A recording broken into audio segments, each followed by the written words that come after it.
They laughed at the quiet black woman at the range. Then she hit every target without blinking. She walked in quietly.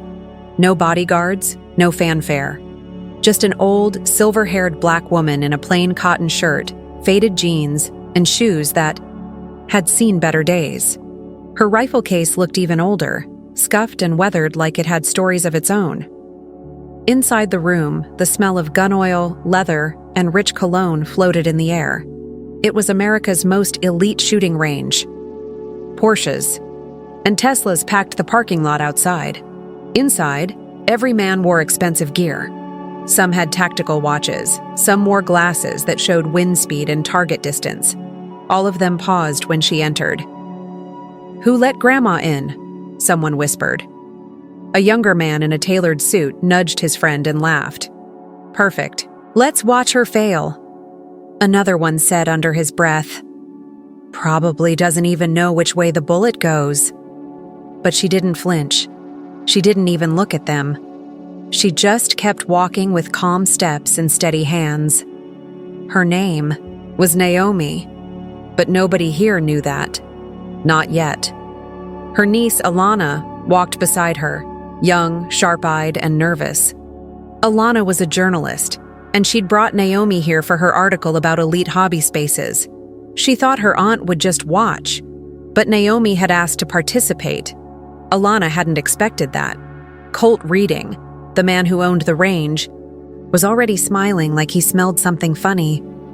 He was tall, proud, and carried himself like he owned every room he entered. And today, he did. Colt had built his company, Red Point Technologies, on military contracts and bravado. "You must be the journalist," Colt said to Alana, ignoring Naomi. "Unexpected +1, he added, eyeing the old woman. Alana stood, tall. "This is my Aunt Naomi. She's here to observe. Is that right?" Colt turned to Naomi, clearly amused. "What's in the case, ma'am? Family heirloom?" Naomi nodded. "Winchester, Model 70, made in 1952. Someone nearby chuckled. "That thing still fire?" Another man in camo whispered, "Think she's here to knit us all a sweater?" Laughter rippled through the room. No one noticed Naomi's fingers resting gently on the case. Calm, steady. Her face didn't change, she just waited. Colt waved toward the private range. "Well, we're having a little contest today. Feel like joining?" Naomi nodded once. "If it's allowed." "Oh, it's allowed," Colt said, smirking. "You'll just need one of our rifles. No offense, but that old thing might fall apart." Naomi opened the case. Inside was a simple, beautiful rifle, wood and metal, worn smooth from years of use. No tech, no fancy attachments, just precision, a new wave of laughter. Someone clapped mockingly. "Let's see what Granny's got." She stepped up to the firing lane as others stood behind thick glass to watch. "You don't have to do this," Alana whispered. "You don't have to prove anything." "I know," Naomi said quietly. She loaded one round. The room started, buzzing with bets. 10 grand says she doesn't even hit the wall," Colt laughed. Naomi didn't speak. She looked downrange, breathing in, holding, still. So still that even the laughter stopped. 15 seconds, 20. Her finger moved. Crack, the shot echoed. Bullseye, dead center. Nobody spoke. She loaded again, breathed, fired. Another bullseye. The crowd shifted uncomfortably. Third shot. She aimed slightly left. Colt chuckled. "There it is. Correction shot coming." Crack. The bullet struck a metal peg, ricocheted to a second, then a third, finally breaking a clay pigeon midair. Complete silence. Naomi packed the rifle away like she'd just finished brushing her teeth. She turned, looked at no one in particular, and said calmly, "Thank you for the opportunity." Then she walked out, past the glass, past Colt, past the stairs. Alana scrambled to follow, mouth still open. In the background, men who had laughed minutes ago now stood frozen. Some confused. Some shaken. And Colt? He didn't smile anymore. He was just watching. Eyes narrowed. Mind racing. Something deep in his gut said, that woman wasn't here for fun. She was a ghost. A ghost who knew how to shoot, and he had just woken her up. Alana couldn't stop looking at her aunt as they drove home. The same hands that used to braid her hair, pour her tea, and tie her shoelaces had just pulled off one of the most impossible shooting feats she had ever seen. The car was quiet for a long time.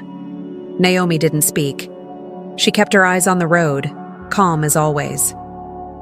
Alana finally broke the silence.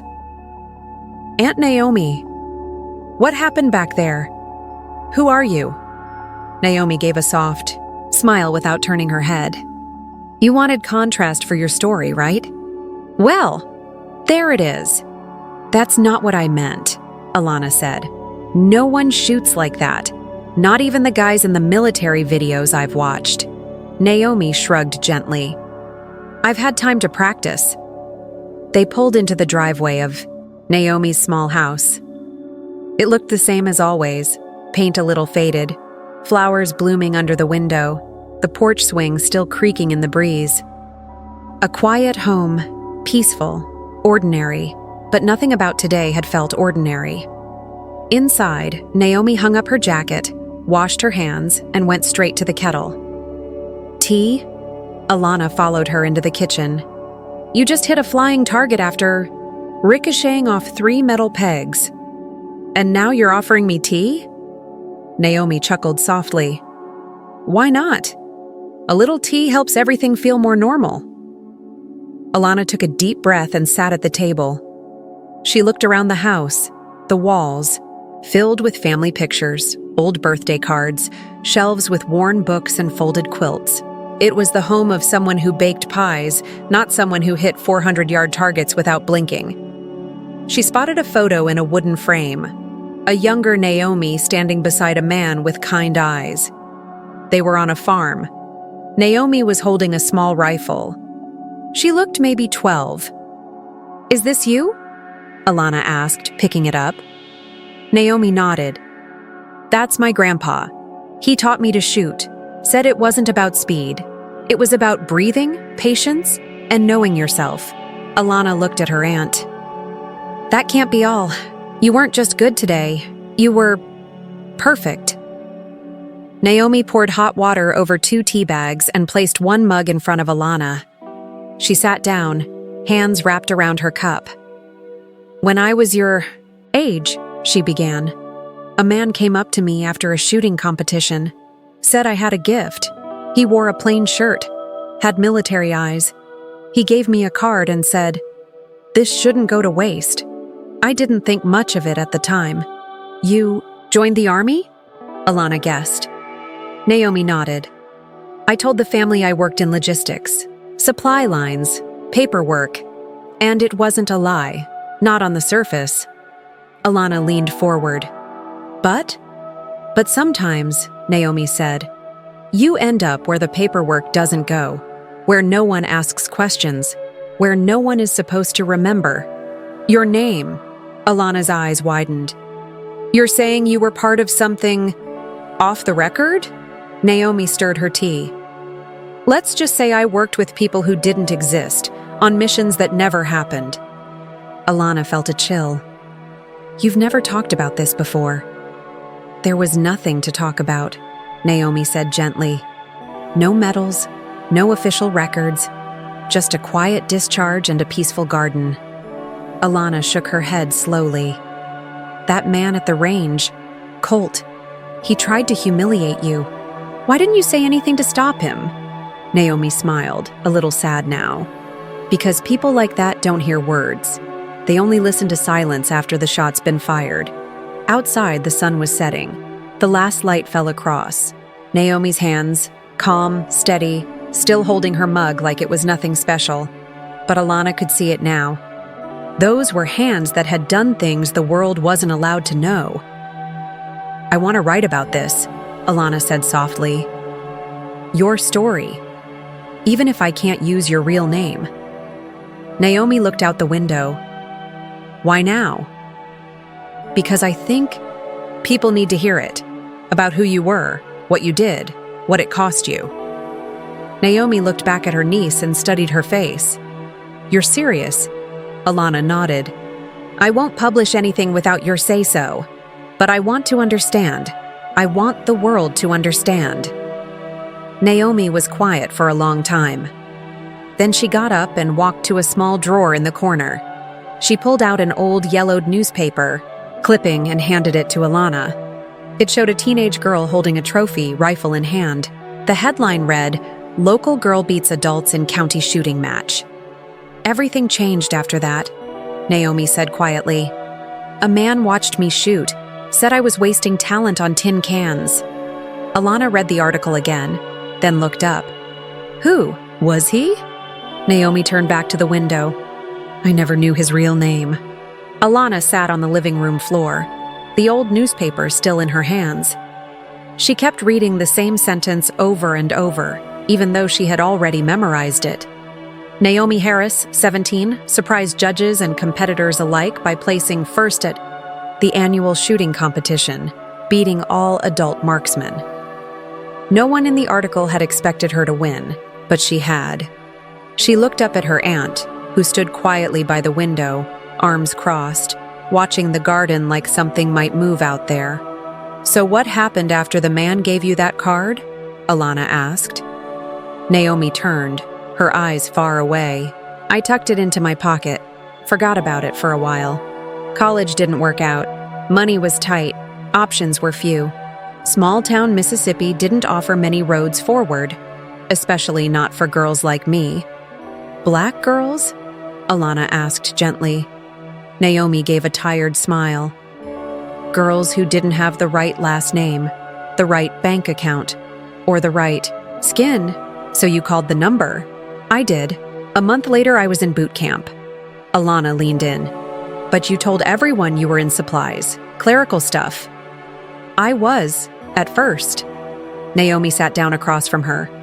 I was quiet, disciplined, good with numbers, better with long distances. Alana waited, knowing her aunt had more to say, but also knowing not to rush her. One day, I was called into a colonel's office, Naomi continued. Didn't even know his name. Just that he watched me qualify on the range. He told me I'd scored higher than any of the men in our unit, but they couldn't promote me publicly. Not officially. Because you were a woman? Alana guessed. Naomi nodded. And because I was a black woman. Policies back then didn't exactly favor either. So, what did they offer you? Naomi looked her niece straight in the eyes. A choice. Stay in my lane, push paper, or join a unit that didn't exist. Alana blinked. A ghost unit? Naomi nodded slowly. They called it something different in every file, but the name that stuck among us was Black Echo. Alana sat back, stunned. That's real? I thought that was just a rumor.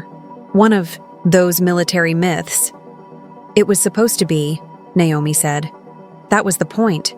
We were soldiers they didn't want anyone to know they were using. Women, minorities, quiet experts. We did the jobs that weren't meant to exist. Sniper. Missions? Alana whispered. Naomi's face was still. Rescues, surveillance, cover fire, silent takedowns. We went in where the politics didn't allow them to send anyone else. And when it was over, we left nothing behind. Alana stared at her aunt with a mix of awe and disbelief. And no one ever thanked you? Gave you a medal? Naomi chuckled once, but it wasn't a happy sound. There were a few private handshakes, a few quiet nods, but mostly it was silence. That was the deal. Do the job, then disappear. Alana's hands tightened on the old newspaper. That's not fair. Naomi raised an eyebrow. Since when has fairness been part of war? They sat in silence for a moment. The clock ticked on the wall. Outside, a bird sang. Then Naomi stood and walked to a bookshelf. She pulled out a leather-bound notebook and opened it, revealing a faded photo tucked inside. She handed it to Alana. It showed a young woman in desert gear, crouched behind a low wall, rifle in hand. Her face was calm, focused. Dust covered her uniform. In the background, smoke rose into the sky. Alana looked up. "Where was this?" "Kandahar," Naomi said. 2004, hostage extraction. I was cover. Alana swallowed. "And the people you saved?" "Children," Naomi said. "The building was going to collapse. The intel had been wrong. Again. So I had to act without permission. Covered the team, took out the threats, got them all out alive." "You disobeyed orders?" "I followed the right ones," Naomi said softly. "The ones my grandfather gave me when I was 10.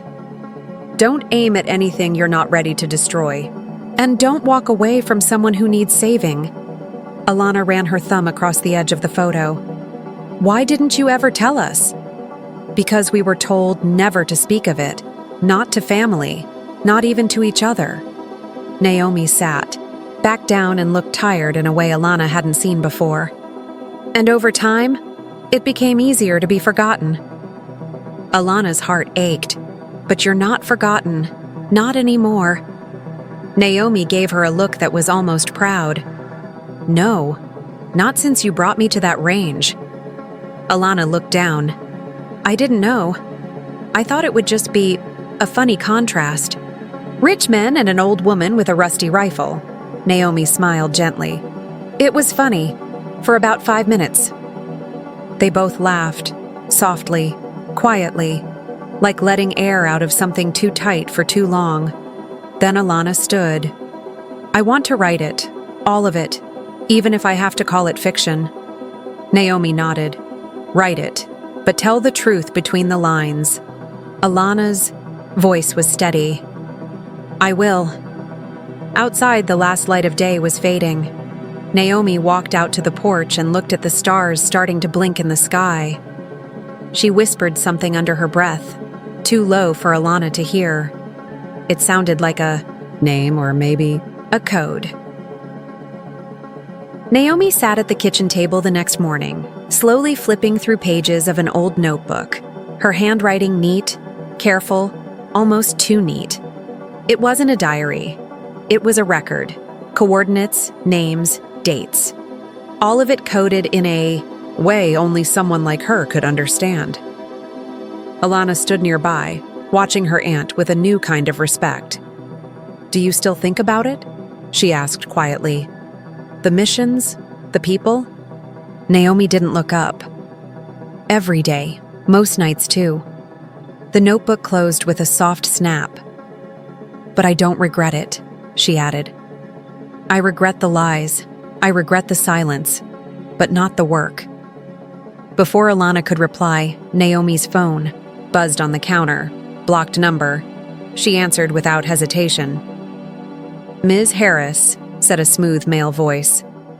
"We were impressed with your performance at the range. Red Point would like to formally invite you to our next event. Private demonstration. Press included. A chance to clear the air, and perhaps settle the score." Naomi didn't blink. "Where and when?" The voice gave her a time and place, then hung up. Alana stepped forward. "That was Colt's people, wasn't it?" Naomi nodded once. Alana was already shaking her head. "No way, that's a setup. After what you did to his ego, he's not inviting you to a friendly demo. He wants payback." Naomi poured herself some coffee. "Yes, that's exactly what he wants." "Then why go?" Alana's voice rose. "You saw what he tried before, handing you a sabotaged weapon just to humiliate you in front of a crowd." Naomi looked at her niece, her voice steady. "Because if I don't walk into the trap, someone else will. That's how men like him operate. They keep winning because no one ever turns around and faces them head on." Alana folded her arms. "So what's your plan? Let him laugh again?" Naomi smiled faintly. "Let him. He won't be laughing for long." The event was scheduled at Redpoint Technologies' private proving grounds, an enormous complex with tall gates, fingerprint scanners, and security guards who looked more like soldiers. It was built to impress. It was built to intimidate. Naomi didn't flinch. She arrived in her same old blue Toyota Corolla. Same simple clothes, same calm posture. The contrast was so stark, even the security guards paused as she stepped out.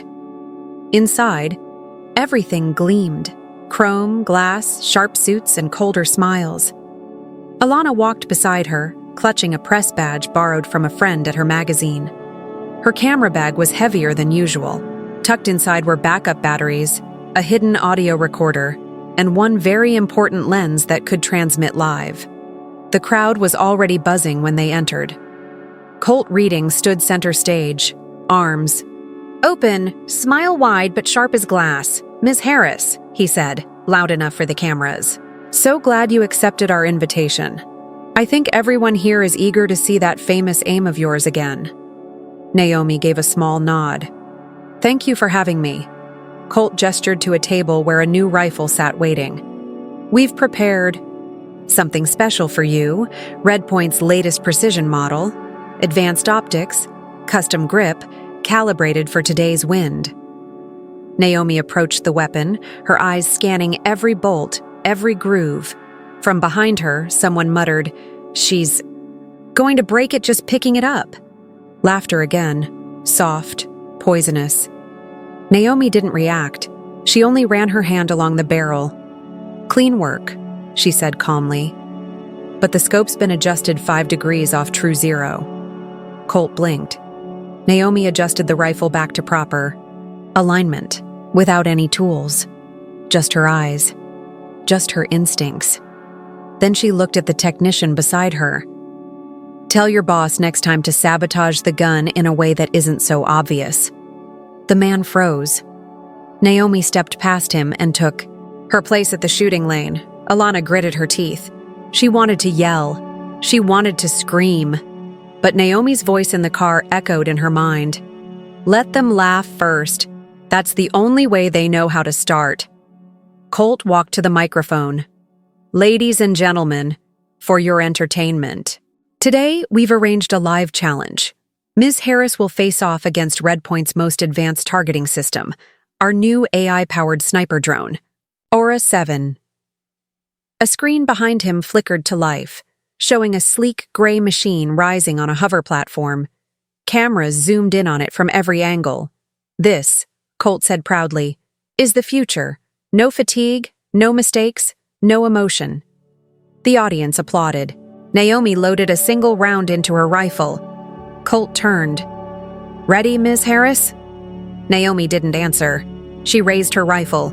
Target 1 appeared on the far screen, 400 yards, moving at 25 mph, crack. Hit, direct center. Gasps rippled. Target 2, higher elevation, faster movement. Crack, dead center. Target 3, spinning, falling, bouncing, crack. Naomi's bullet curved like it knew where to go. The applause this time was silent. Everyone was too stunned to move. Colt's jaw tightened, but he wasn't done. "Now, let's see what Aura 7 can do." The drone rose into position, red light blinking. Target popped up. The drone fired, missed. It adjusted. Fired again. Hit. But off-center. A third shot. Near perfect. Colt tried to recover. Still learning. Early prototype. Naomi stepped back, packed her rifle slowly. "You gave it eyes, but not a soul." Someone in the audience clapped once, then another, then more. Colt forced a smile. "Perhaps we should retire legends with a proper send-off." Naomi met his gaze. "You can't retire what you never controlled." As Naomi and Alana walked toward the exit, Colt watched them go. He turned to his security chief. "Run facial scan. Voice analysis. I want everything. She's not just some army vet. I know that name. I know that calm.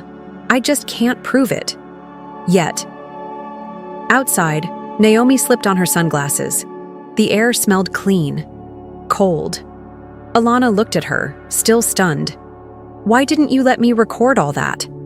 Naomi smiled. "Because the real story's not finished yet. And somewhere in a dusty cabinet in Washington, an old case file labeled Whisper hadn't been opened in years, until now." It was almost midnight when Naomi heard the sound, just a soft thump at the front door. Not a knock, not footsteps. Just a sound that didn't belong. She moved silently from the kitchen, barefoot, holding her breath. She didn't turn on the lights. Her instincts didn't need them.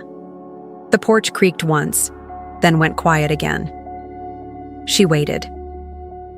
A full minute passed before she opened the door. No one was there, only an envelope. No address, no name. Inside was a single bullet, long-range, military-grade, markings she hadn't seen in over 15 years. Under the bullet was a note, 4 words, written in shaky handwriting. "You're not the only one." Naomi stared at it for a long time. Her hands were steady, but her heart wasn't.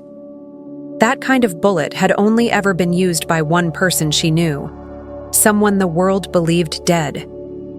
She turned around and saw Alana standing in the hallway, half awake. "What is it?" Alana asked. Naomi didn't answer at first.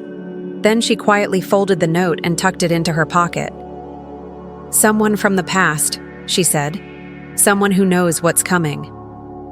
The next day, Alana reached out to someone her aunt had only mentioned once, an old colonel named Freeman, long retired, who now spent his time writing history books and giving quiet interviews. When she called and said, "I'm looking into Black Echo," there was silence on the line. Then, "Meet me, in person, tomorrow." He gave her a time and place, then hung up, Alana told Naomi. Naomi only said, "If he's willing to talk, then things are worse than I thought." They met in a small coffee shop the next morning. It was quiet, tucked, between an empty bookstore and a dry cleaner. The colonel was already sitting at a table by the window, wearing a worn-out coat and a military cap pulled low. His eyes scanned the street every few seconds. Alana sat down. "Thanks for seeing me. I'm not here for you," he said. "I'm here because of her." He tapped the table once. "Your aunt, is she Whisper?" Alana didn't answer. "You don't have to," he said, "because if she is, and if Colt Reading is sniffing around, then she's in danger." Alana's voice shook. "Why?" "Because Whisper is the last loose thread Colt never managed to cut," he said. "He covered up a lot of things back in the day. That Congo mission, that wasn't just bad intel. It was a setup." "A setup? For what?" "To eliminate Black Echo," he said. "To erase them clean. Make sure no one could ever prove what they'd done, or what they'd been forced to do." He looked out the window again. "Your aunt disobeyed orders. She saved those kids. And in doing that, she made Colt look weak, reckless. So he turned the system against her. Got the unit shut down. Got people reassigned. Some of them didn't survive that reassignment." Alana's throat tightened. "Why now?" "Because she embarrassed him publicly. That shooting range? That was the match to a pile of dry leaves. And Colt? Colt's about to burn down the whole forest just to make sure she goes up with it." He handed her a flash drive. "Surveillance reports, old deployment logs. Not all of them, but enough. You'll see patterns. And one name keeps showing up." "Whose name?" Alana asked. The colonel stood slowly. "Someone who was never supposed to be more than a footnote. But the longer she stays alive, the more dangerous the truth becomes." Before leaving, he added, "Tell her to disappear if she can, because what's coming, it won't be quiet." Back at home, Naomi was already packing. She had pulled down an old wooden box from the attic, its hinges rusted, its surface dusty. Inside were items wrapped in cloth, maps, coordinates, black and white photos, encrypted documents. Her past, sealed away for years. Alana watched her from the doorway. "You're leaving?" "No," Naomi said. "We're relocating." Alana looked confused. "To where?" Naomi unfolded a worn paper map. "Somewhere they'll have to work harder to find us." "I'm coming with you." Naomi didn't argue. Outside, a black SUV drove slowly past their house, then turned the corner and disappeared. Naomi didn't look out the window. She didn't need to.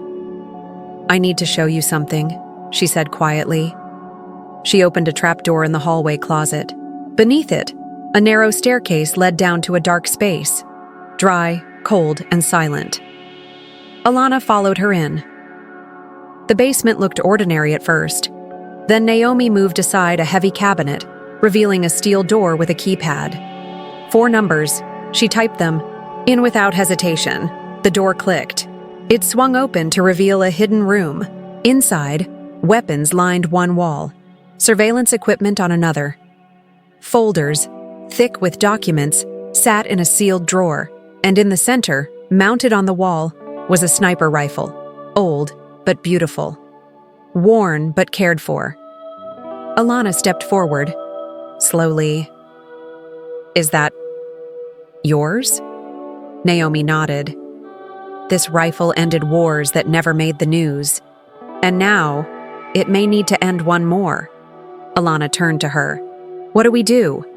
Naomi looked at her niece with eyes that had seen too much. "We make sure I'm not the last voice left." And from the way she said it, Alana knew. Whisper was back, and someone was going to hear her, whether they were ready or not.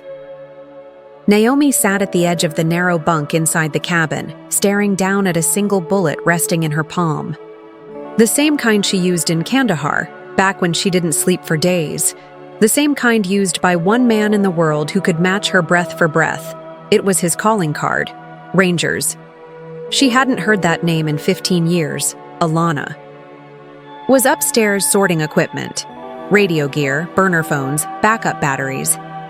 Her hands had started to move like her aunt's now, calm, quiet, efficient.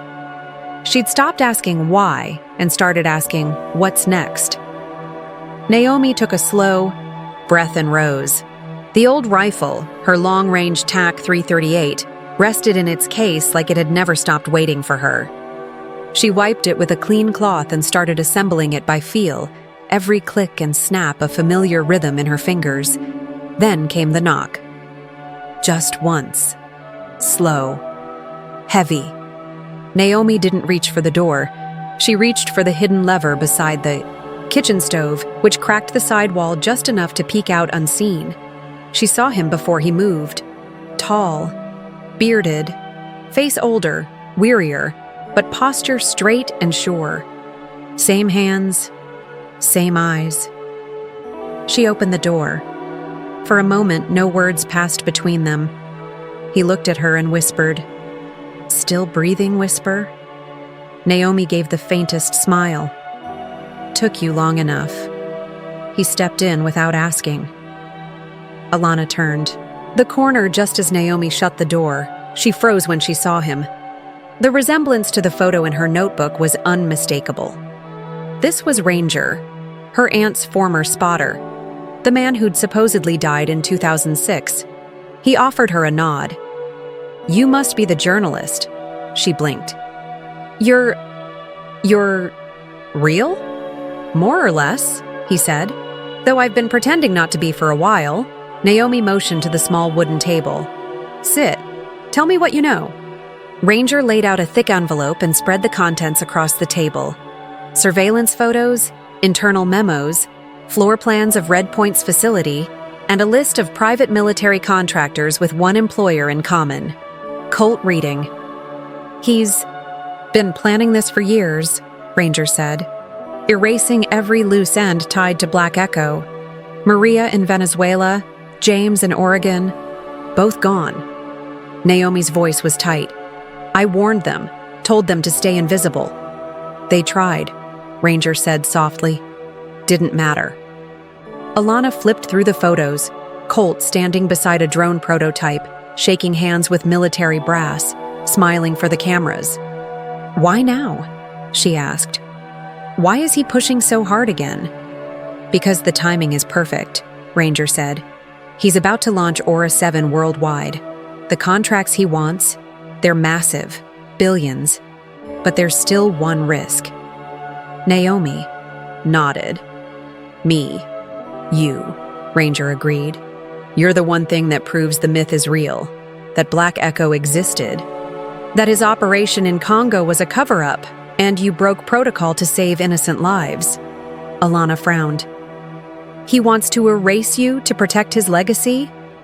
Ranger looked her dead in the eye. "No, he wants to erase her to sell a lie. He wants to prove that machines are cleaner than people. That whisper is nothing compared to Aura 7. "And if she fights back?" Alana asked. "He'll make her the villain," Ranger said. "An unstable ex-operative, a national threat. He's already got media ties, political favors. The second she lifts her rifle in public again, he'll have a narrative ready." Naomi said nothing. She stood up, walked over to the fireplace, and pulled down a hollow book. Inside was a small flash drive. She handed it to Ranger. "What's this?" "Footage from the range, and more. Old sniper patterns, classified drop point coordinates, coded communications logs. Everything I saved. All backed up." Ranger studied it. "You've been waiting for this moment." "No," Naomi said. "I've been hoping it would never come." Alana looked between them. "So what now?" Naomi's voice was low and firm. "We go into Red Point's headquarters during their live demonstration. He wants a show. He'll get one." "That's suicide," Ranger said. "You'll be walking into a cage built just for you." Naomi looked him straight in the eye. "I'm not going to that expo to shoot anyone. I'm going there to speak. But I'm going to make sure the whole world hears me, loud and clear." Alana slowly smiled. "You want me to film it?" Naomi shook her head. "No, I want you to stream it. Live. To every soldier, every veteran, every channel that still believes in truth." Ranger nodded slowly. "And while the cameras are on you, I'll get into their secure server room."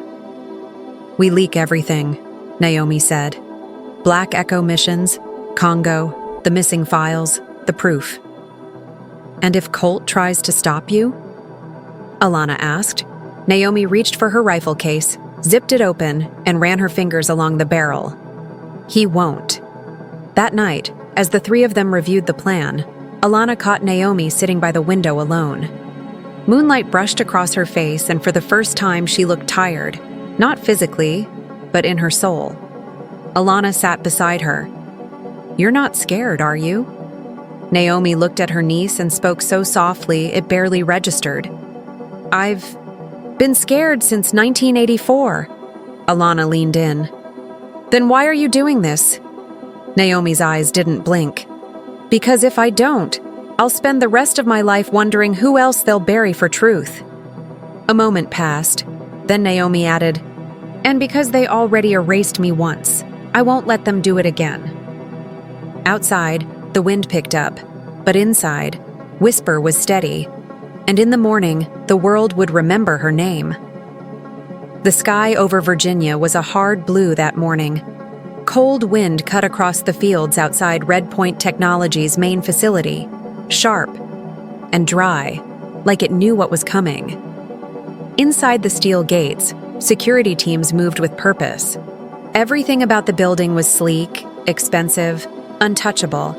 It looked like a place built for war, wrapped in glass and polite smiles. Today was the big demonstration. Aura 7, Colt Reading's prized AI sniper drone, would perform live for military officials, global investors, and national press. Cameras were ready. Journalists had been flown in. A stage had been built. Colt himself stood before a wall of polished steel screens. He wore his sharpest suit. His hair was perfect. His smile, tighter than usual. They still think this is about performance, he muttered to his assistant. They have no idea what I'm about to take away from her. He meant Naomi. What he didn't know was she was already inside. Naomi had entered the facility not as herself, but in a plain Red Point security uniform. She carried a standard radio, a forged badge, and a small earpiece feeding her ranger's voice in real time. Alana had arrived earlier, using a fake media pass from a veteran-friendly magazine. Her camera was set to stream directly to 6 military channels, 3 whistleblower forums, and an anonymous public account titled Whisper Unmasked. Everything was ready. Naomi stood behind the main platform as Colt took the stage. "Ladies and gentlemen," he said, raising a hand to silence the room. "Today is about evolution, the future of warfare, the end of human error." Behind him, Aura 7 rose on its platform, mechanical, quiet, and cold. Colt continued, "This system can calculate faster, aim straighter, and fire without fear. It is the new sniper, and to prove it, today, it faces a legend." A screen lit up behind him, showing footage from the shooting range months ago. Naomi's impossible shots. Colt gestured toward it. "Meet Whisper," he said, smirking. "A mystery sniper rumored to exist." "Until now," gasps from the crowd. Alana's camera streamed every face in that moment. The curiosity, the tension, the setup. Colt turned and said, "Let's see how she performs against something built to erase her." And that's when Naomi stepped forward. But not to the rifle. "Lane!" She stepped onto the stage. Gasps turned to silence.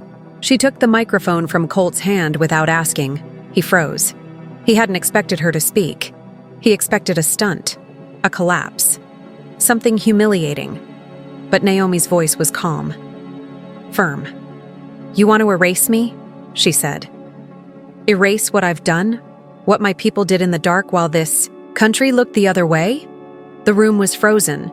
No one moved. She looked at the audience, then at the cameras. "I was part of a unit that didn't exist. Black Echo. We did what no one else would. And when we refused to lie, they erased us." She turned toward the drone. "This machine was trained to defeat me, but I have something it never will." She looked straight into the lens of a camera. Conscience. At that exact moment, deep in the facility's server room, Ranger uploaded the data package. Photos, video, mission logs, voice recordings. Proof that Colt's intelligence in Congo was falsified. That Naomi had saved children while Colt had protected warlords. That 2 of her teammates had been murdered, not lost in the field. And then came the footage. Naomi, 15 years younger, crouched in a crumbling building, holding her sniper rifle, protecting a team as they carried out hostages, kids no older than 7, some too weak to walk. Her face was calm, steady, focused. That video hit the live stream like fire in a dry forest. Across the country, veterans tuned in. Old teammates gasped. Senators were called. Reporters scrambled to verify. Inside the room, Colt's voice broke the tension. "This is all fake, deep fakes, old files mixed up. This woman is unstable." Alana stood and shouted, "Tell that to the kids she saved. Tell that to the mothers who never even knew who to thank." Colt lunged for the microphone, but Naomi was faster. She turned to Aura 7. "You were built to destroy me, but I built something stronger. Truth." She turned her back to it, completely, raising her hands, facing Colt. "Go ahead," she said. "Tell it to fire." The drone didn't move. Ranger's voice came through Colt's earpiece. "We've reprogrammed it. You lose." Colt's face cracked. In full view of everyone, he tried to draw a pistol from inside his jacket, but Naomi had already stepped back. Security rushed in. Colt was tackled, disarmed, and arrested. The room exploded. Cameras captured every second. The next few weeks were chaos. Colt Reading was charged with multiple counts of conspiracy, war crimes, and obstruction. His company fell apart overnight. Aura 7 was pulled from testing.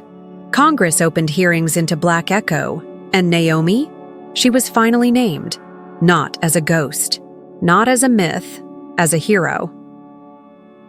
3 months later, Naomi stood in Arlington National Cemetery beside a black stone wall newly installed.